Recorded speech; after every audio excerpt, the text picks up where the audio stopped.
Okay, we are in Acts chapter 18. We are discussing, this is in the life of Paul. Paul has left Athens last week. We had him leaving Athens, and he's entered into Corinth. And he is staying with a couple. Here at the beginning, it's Aquila and Priscilla. They are Jews, as Paul is a Jew. They were thrown out of Rome. They had been in Rome, Priscilla and Aquila, not Paul. But Priscilla and Aquila had been living in Rome, but they had been tossed out by Claudius Caesar, who demanded that all the Jews had to leave Rome, whatever his problem was. So they had to leave Rome, and they end up in Corinth. But as we're going to see eventually when we get there, that they're not going to stay in Corinth. They're actually going to leave with Paul when he leaves. But, okay, so we're really at the beginning of him being at Corinth. And let's just begin in verse 2. So he's left Athens. He goes to Corinth. And as we discussed last week, probably the best way to get there would be by ship. You'd get there a lot faster by ship than you would by land, but it doesn't tell us how he went there. But we also made note last week that we find something out about Paul we did not know previously, and that he has a trade that he has been trained in, which is tent making. We did not know that before we get to Acts chapter 18. That's how he finds Aquila and Priscilla, and he stays with them, and they have several things in common. One, they're all Jewish. Number two, they are tent makers. Number three, are they all Christians? Now, we know that Paul is, and we know that Priscilla and Aquila will obviously be that, but are they when he meets them? We don't know. Is it possible they could be? Yes, it is possible that they could be. Because going all the way back to Acts chapter 2, we can see those visitors of Rome who were at Pentecost, Acts chapter 2. So it's very possible that those who were at Pentecost, Acts chapter 2, and were baptized, went back home to Rome. Okay, so verse 2. So Acts chapter 18, verse 2. And he found a certain Jew named Aquila, born in Pontus, who recently come from Italy with his wife Priscilla, because Claudius had commanded all the Jews to depart from Rome, and he came to them. So because he was of the same trade, he stayed with them and worked, for by occupation they were tent makers. Now, we also made note last week that we've never heard him tent making prior to this. That is, when he was in Athens, he wasn't doing that. When he was in Berea, he wasn't doing that. In Thessalonica, first missionary journey with Barnabas, we never heard of him stopping and doing a trade. And it's very possible, matter of fact, it's very likely that he no longer had his means of support, or he was getting very little and was likely beginning to run out of funds. Now notice, we do know that Timothy and Silas are not with him. They have been traveling with him. They are back in Thessalonica. They're still in Macedonia. They're not in Athens. We saw briefly where Timothy probably did go there and then return back to Thessalonica. But now we're going to find that they're coming in from Macedonia. They're coming in. So he's by himself, except he's not. He's found Priscilla and Aquila. Now verse 4, and he reasoned in the synagogue every Sabbath and persuaded both Jews and Greeks. So here once again we see where there are Gentiles in the synagogues. That's not an uncommon thing. Not uncommon at all. It seems as though pretty much everywhere he went, where there was a synagogue, you would find obviously Jews there, but there would be Gentile believers who were there as well. But note, it says he reasoned in the synagogue every Sabbath. So they didn't say, could you come back next week, and then there's an enormous uproar. He begins to teach, and we don't know how many Sabbaths he actually teaches there. We don't know how long he was, but every Sabbath he's doing this. Now, verse 5, when Silas and Timothy had come from Macedonia, that's where they have been. And matter of fact, we've heard nothing from the book of Acts concerning them since chapter 17, verse 15. And with Paul giving message to please tell Silas and Timothy to come to me immediately, come to me quickly. And if they did go to Athens, and I believe we have very good evidence that at least Timothy did, he's sent back to Thessalonica. But we know from here that they're coming directly from Macedonia, which is where Thessalonica is. Thessalonica is in the province of Macedon or Macedonia. When Silas and Timothy had come from Macedonia, notice, Paul was compelled by the Spirit and testified to the Jews that Jesus is the Christ. So, he's compelled by the Spirit. What's he been doing in verse 4? He reasoned in the synagogue every Sabbath and persuaded both Jews and Greeks. So he's been persuading people already. What's he been doing? What's the difference between the way he's preaching in verse 4 and the way he's preaching in verse 5? And it must be that he began to speak stronger about it, or perhaps even more publicly about it. Something is different from what he was speaking or how he was speaking in verse 4 as to how he's speaking in verse 5. Though you have those, if Jews and Greeks are being persuaded, well, they're being persuaded that Jesus is the Christ. That's what's happening, and they are becoming members of the church. That's what's happening. And now we see he's compelled by the Spirit and testifies to the Jews that Jesus is the Christ. Now we have opposition. Verse 4. Oh, and I want to make mention, I do need to make mention, that verse 5, when Silas and Timothy had come from Macedonia, this is the last time in the Bible we hear of Silas. We hear of him no more. And what happens to him, we don't know. And we also need to make note that Luke does not give always give a list of those traveling with Paul. He doesn't do it. That he may reference someone having been with Paul, such as I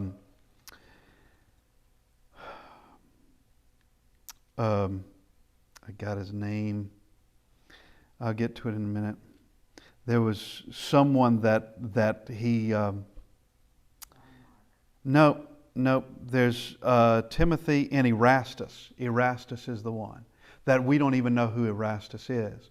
But he sends Erastus off, I think, to... he's sent to Ephesus, I think, as those two are. But at any rate, the point we want to make is, this is the last time we'll hear of Silas. And what happens to him at this point, we don't know, because the book of Acts, Luke is not following the life of Silas or the life of Barnabas or the life of these others, but we are following what Peter does and what Paul does, and with a smattering of other things as need be. But Now we come to verse 6. But when they opposed him and blasphemed, he shook his garments and said to them, your blood be upon your own upon your own heads. I am clean. From now on I will go to the Gentiles. Now this is almost identical to what he and Barnabas said back in Antioch of Pisidia in Acts chapter 13, verse 46. It was necessary that the word of God should be spoken to you first. But since you reject it and judge yourselves unworthy of everlasting life, behold, we turn to the Gentiles. For so the Lord has commanded us. I have set you as a light to the Gentiles, that you should be for salvation to the ends of the earth. So there in Acts 13:47, he quotes Isaiah 42:6. But here, he's saying the same thing. You're guilty of rejecting the Christ. You have been told, and this is following the same principle as Ezekiel 33. Your blood be on your own heads.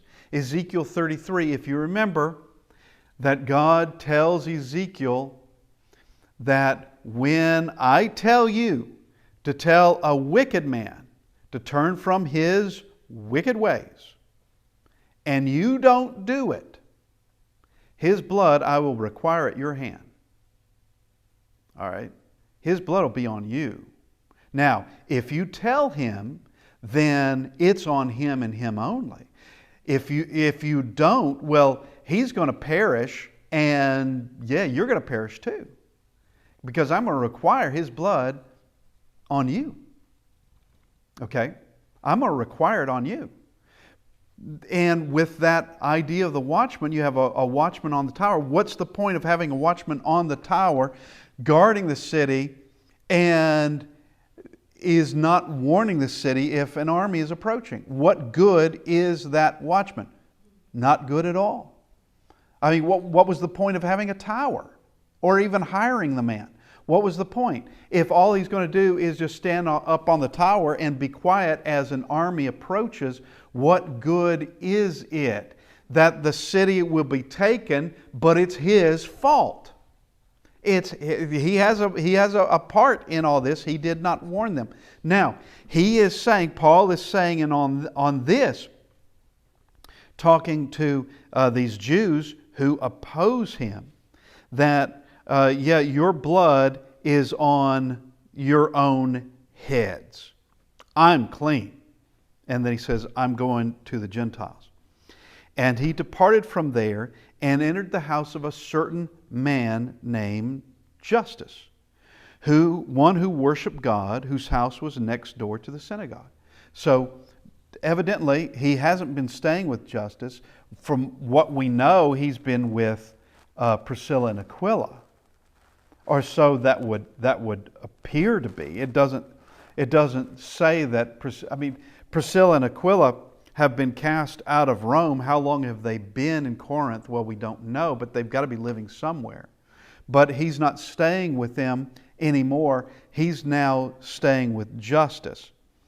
And he lives next to the synagogue. Now, we have what has been happening in numerous cities. They're going to want to take him before the judge. All right, they want something officially done to him. This has happened in Philippi. This has happened in Berea. It's happened in different places. And so then Crispus, the ruler of the synagogue, believed on the Lord with all his household, and many of the Corinthians, hearing, believed and were baptized. So there are those in the synagogue who believe. They're not the ones blaspheming. They're not the ones who oppose him, but they believe. So some of the Jews are being saved. They believe Paul. Now we have Jesus speaking to Paul about what's about to happen. More are being baptized, and they're not insignificant people either. You have Crispus, who's the ruler of the synagogue, and it's his whole household. Now the Lord spoke to Paul in the night by a vision. Now, as far as the book of Acts is concerned, this is the third time Jesus has spoken to Paul directly, as far as recorded by Acts. Now, I want to emphasize this, as recorded by Acts. We know that at his conversion, Acts chapter 9, Jesus spoke to him directly. We know that also when he went to Jerusalem, it's later in Acts chapter 9, that Jesus spoke to him again, but we don't know it from Acts chapter 9. We know it when Paul relays it in Acts chapter 22 of what Jesus told him to get out of the city. Get out of there. That they're not going to listen to you. They want your life. You got to leave. Now, that's the second recorded time in the book of Acts. Now, could Christ have talked to, because we're looking at a good 3-year span between his conversion and him going to Jerusalem. Could Christ have spoken to him in those 3 years? Yes, and I would say more than likely he did. Much more than likely he did. But we cannot really, we don't have the words. But as far as the book of Acts is concerned, with what is in it, this is the third time that Christ speaks to Paul directly. It's in a vision. Now the Lord spoke to Paul in the night by a vision. Do not be afraid, but speak, and do not keep silent. Now there is a good reason for Paul to be afraid, because this is Corinth. Corinth is known for being a rather worldly and to be a city filled with all sorts of vices and murder and the like. This is a place for it. Now, even though there have been successes, Crispus, the ruler of the synagogue, with his household, and many of the Corinthians hearing believed and were baptized. All right, that this once again is following the pattern that we always see in the New Testament as far as obedience, hearing, believing, and are baptized. Even though there are these successes, there is something to be afraid of because of the opposition that some are taking. Now verse 4. Verse 3 says, speak, don't keep silent. Verse 10, for I am with you, and no one will attack you to hurt you, for I have many people in this city. Okay, now this is an assurance. Paul never got this assurance earlier concerning what happened in the men from Lystra going into Derbe. Okay, he never got that assurance that no one would hurt him. And he never got that assurance even when he was converted in Damascus. Christ never said no one would hurt you. But what he did say, and this is something that Paul could always keep in his mind. And maybe he did, maybe he didn't, I don't know. But I have a feeling that he did. There's something that he could always keep in his mind of the fact that Christ said that he was going to be going not only to the house of Israel, but to the Gentiles. Okay, he's done that. And that he's also going to be testifying before kings.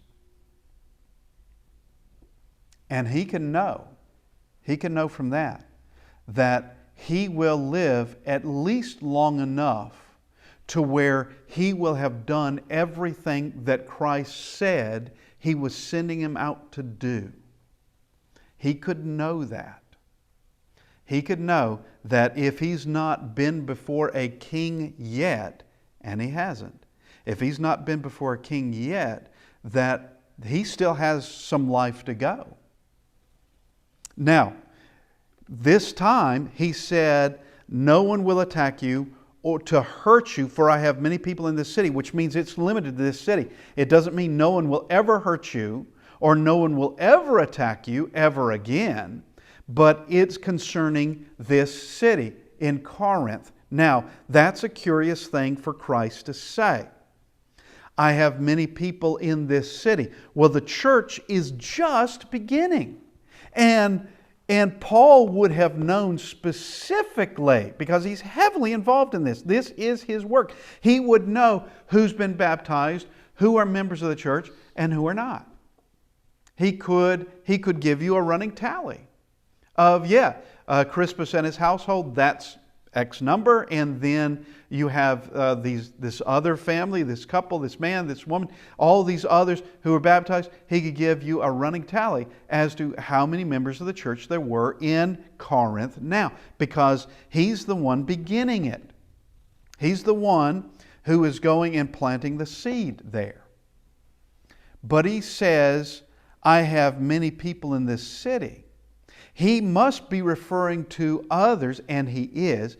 Christ must be referring to others who are not members of the church. That's not to say that they're saved, but that they will truly respect righteousness, that righteousness will be protected, truly will respect the innocent, that the innocent will be protected, that here is a place where righteousness can live and not be punished. Unlike some other places, such as Lystra. Well, actually it was in Derbe, but it was men from Lystra who came there and stirred everybody up at Derbe. Or at Philippi, where he and Silas were beaten. And this is limited to this city, what he's saying. There must be some who respect righteousness enough and law enough to where they're not just going to bend to the whims of some group of people. So now, verse 11. And he continued there 1 year and 6 months, teaching the word of God among them. So he remains there for 1.5 years. For 1.5 years he's there teaching them. So he doesn't keep from teaching. He doesn't move on. He's still there. Now we come to Gallio. When Gallio was proconsul of Achaia. Now they are in, Corinth is in the province of Achaia. So they're in Achaia. We could think of like Atlanta is in the state of Georgia. Well, Corinth is in the province of Achaia. And Gallio is proconsul at this time. Now we have made mention of this, that whoever wrote Acts, and we know it was Luke, knew a lot in the details, knew a lot of small details. And I remember a particular preacher years ago who actually, well, he had a PhD, has a PhD in Roman history. And he said that if, say, 200-300 years after the fact, that someone was going to fake the book of Acts, as critics say, that you wouldn't be able to get these details 200-300 years later. You couldn't. Those details would have been lost. That if you were going to fake it, that you would probably go with only the big names, the names that you could be absolutely assured of. Caesar, or some sort of major governor, well known, and that there was a lot of information on that person. You wouldn't go to these minor provinces, of which Achaia would have been a minor province. You wouldn't go to these minor provinces and talk about some proconsul who was only there for a maximum of 2 years. You wouldn't do it because you wouldn't have that kind of information.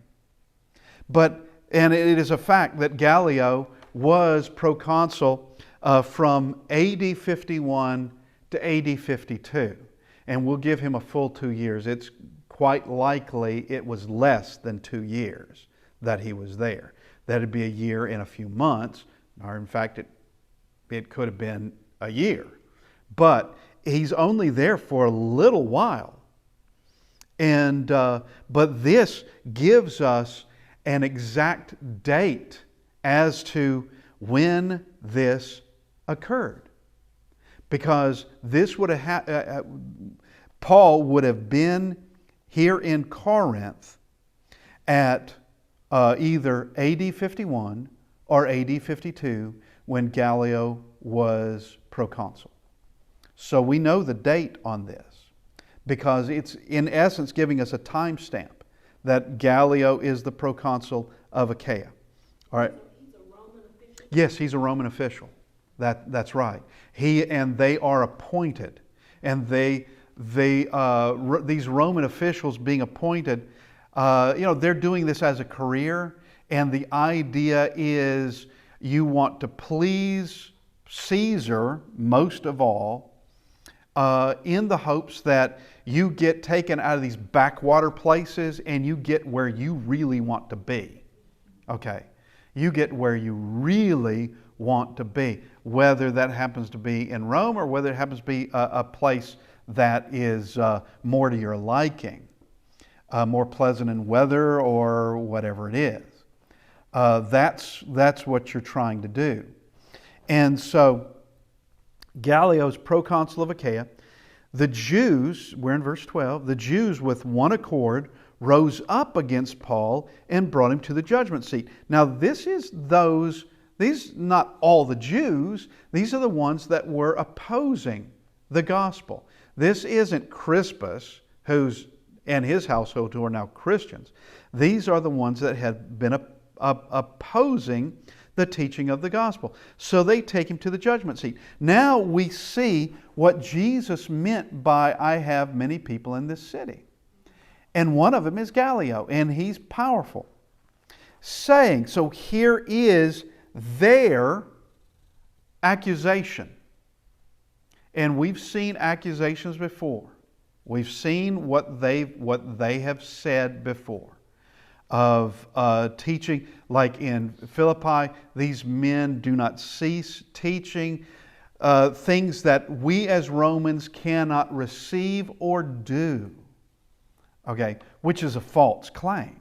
That's absurd, because that would mean he was teaching murder, or he was teaching theft, or he was teaching something other than the gospel, which there was no evidence of that, none at all. And anyone giving an honest, being an honest witness in that would have said, no, Paul never said anything like that, and Silas never said anything like that. But here is the accusation, verse 13, saying, this fellow persuades men to worship God contrary to the law. All right, well, they're not talking about Roman law, because Roman law wouldn't have such a thing. The only thing that would have been contrary to Roman law as far as worship was concerned is if it involved something unlawful, like human sacrifices. All right, the Druids were doing that, and the Romans put a stop to it. The Druids over in Britannia, what's now England, they were doing that, and it disgusted the Romans, and the Romans put an end to it, even though earlier in their history they were doing the same thing. But they stopped it. Now, Gallio's not going to listen to this. Gallio, because he knows they're talking about Jewish law. Here's this group of Jews in one accord. They bring up Paul. This fellow persuades men to worship God contrary to the law. And when Paul was about to open his mouth, so he's about to give his defense, but Gallio isn't going to waste anybody's time. All right, he's going to give his defense. And no doubt it would have been a good one. But Gallio said to the Jews, if it were a matter of wrongdoing or wicked crimes, O Jews, there would be reason why I should bear with you. So, give me something solid here. Give me something that he's actually done that's against the law. Tell me what that is. And then we've got something. Otherwise, you're just wasting everybody's time. That's what you're doing. And this comes off exactly as it is, which is just trying to railroad, trying to use the law against somebody you just don't like for whatever reason. And so you don't like his teaching? Well, that's got nothing to do with me. That's got nothing to do with Roman law. But verse 15, but if it's a question of words and names, you don't like the name Jesus of Nazareth? All right? What am I supposed to do with that? Okay, what am I supposed to do with that? Just because you don't like that name. All right? You may not like my name either. So if it's a matter of words and names and your own law, look to it yourselves. So you can, and of course this would be up to the limit of under Roman authority, under Roman law. Look to it yourselves. Whatever you think you need to do, you do it. Obviously, they cannot kill a man, though in I keep forgetting, not unless Derby, though in Derby they certainly tried to. But I'm having a hard time with that town today. In Derby they certainly tried to, but here he's saying, you look to it. Don't waste my time. You look to it. If it's a question of words and names and your own law, look to it yourselves. For I do not want to be a judge in such matters. And that's not why he's there. He's not there to suddenly be, the expert on Jewish law, because he wouldn't know it. And honestly, if it hadn't been for this situation, they never would have done this. If there was some problem in the synagogue of some group over here was saying one thing that they didn't agree with, they wouldn't have sent them off to the proconsul for punishment. They would have dealt with it in-house. That's what they would have done. They would have studied, or they would have said, we can have nothing to do with this teaching anymore. If you're going to be in this synagogue, you're not going to be teaching that. And for your own sakes, you need to stop believing that mess. But that would have been an internal matter. But he's not going to be drug into this. And, verse 16, he drove them from the judgment seat. He drove them from it. And it's there's this sense of you better leave now, or things are going to turn on you. And then we see this, and it's something that occurs. Gallio didn't order it, but he also doesn't stop it. What happens next? Then all the Greeks took Sosthenes, the ruler of the synagogue, and beat him before the judgment seat. But Gallio took no notice of these things. That he didn't order that. They just do it. Because you're going to do this. We're gonna make sure you don't do this anymore. Okay, don't start doing this. And this is exactly what Jesus meant when he said, "For I have many people in this city." So it would be Gallio, and it would also be these Greeks who take Sosthenes and make him an example of, you're not going to use our law to do things like this. This is an abuse of our law, and you're not going to do it. And this is precisely what Jesus meant. Now, he's been there a year and a half, and he's been teaching in the congregation. He's been teaching in Corinth, and it was the Jews finally got to where they wanted to be rid of all this. They take him to Gallio.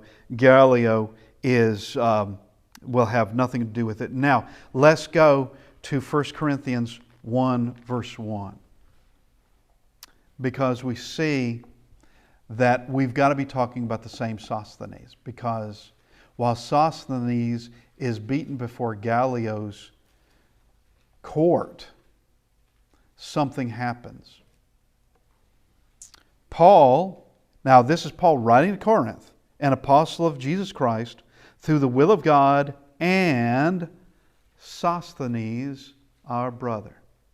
And the reason why I think this is the same Sosthenes is because who's he writing to? Corinth, the church at Corinth. Church at Corinth would have known Sosthenes. They would have known him. They would have known that he had been the ruler of the synagogue. They would have known that he was one of those who opposed at one time. They would have known that he was the one that was beaten there before the judgment seat. They would have known that. Now Sosthenes is with Paul, but he's also playing a rather important and unique part. While Paul is the inspired writer, Sosthenes is the one, it's in his handwriting that this is done. Because it is saying, he's not saying, as is usually the case at the end of a letter, that Paul would say, and Sosthenes greets you, or that somebody else here greets you. But this begins the letter of, it is Paul, I'm an apostle of Jesus Christ, and Sosthenes. And Sosthenes is right there, pinning this down, and it's going to them. So I think, and I'm not the only one that thinks this, that we're talking about the same Sosthenes. That something changed for him. And it may have been that beating. It may have been that the seed began to take an effect in his heart. And he had a change of heart. Now let's go back to Acts chapter 18. Okay, so our next statement, verse 18. So Paul still remained a good while. So he continued a good while. Now this is we don't know. It literally means many days. So we don't know how many days are many days. Was it another year? Was it another month? You know, that's a hazy term. You can't know. But he doesn't leave immediately thereafter. But he is going to leave. So he remained a good while. Then he took leave of the brethren and sailed for Syria. And Priscilla and Aquila were with him. Okay, now we're going to get the next part in just a second. But he's going to, so he's been there, he stays longer after all that took place, but he's going to leave. And he's going to be going his way to Syria, but he's not going to be making a direct route to Syria. He's not going to do it. And it could be, I don't know, that you couldn't get a direct route going from Corinth to Syria. It's possible. I don't know. Just like dealing with flights and things like that today, or buses, that you may have to fly to a certain city, get off that plane, get on another plane, head to another city, get off that plane, get on another plane, to finally arrive where you wanted to go, and that there was no direct flight. Well, he's not taking a direct route to get to Syria, but we would know he's heading to Antioch in Syria. We would know that's what he's doing. And so, in essence, he is now making his path back to Syria, but it's not a beeline. He's making his path back. Just like on the first missionary journey, that they make their way all the way to a certain point, and it was there around Derbe, and they decide, okay, let's now trace our steps back, and then we'll head on home, which is what they did, except they didn't go back to Cyprus.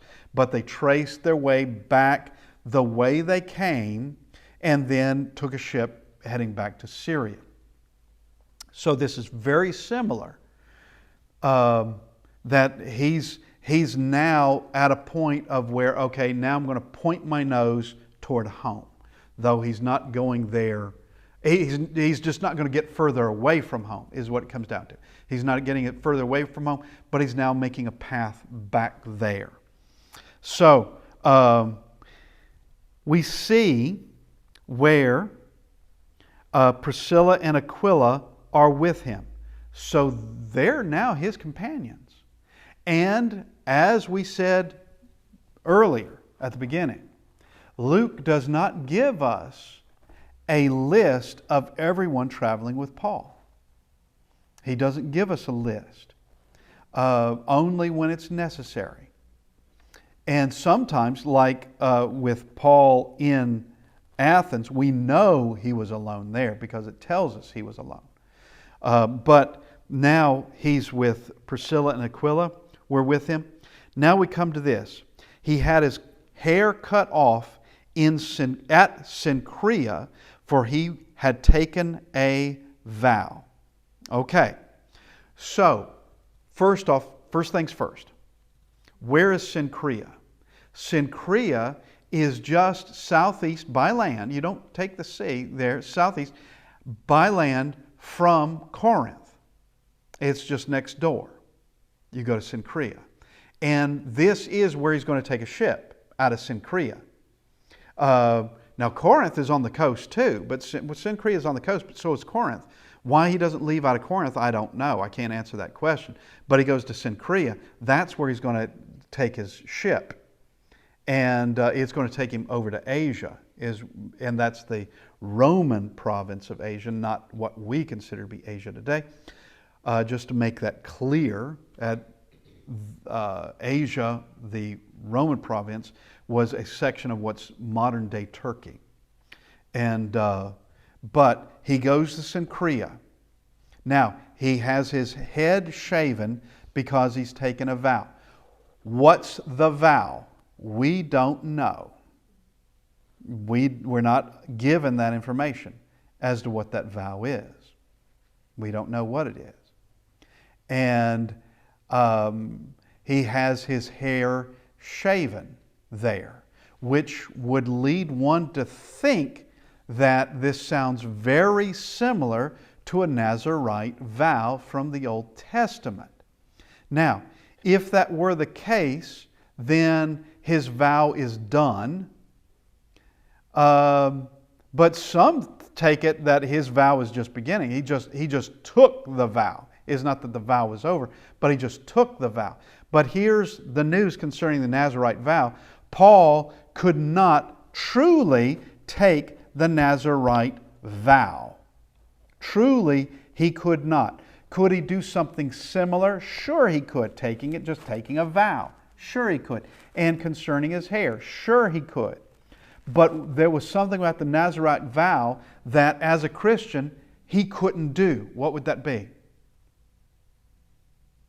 Okay, under the Nazirite vow, not only do you let your hair grow, you don't cut your hair under a Nazirite vow, that's right. You can have nothing that is associated with the grape.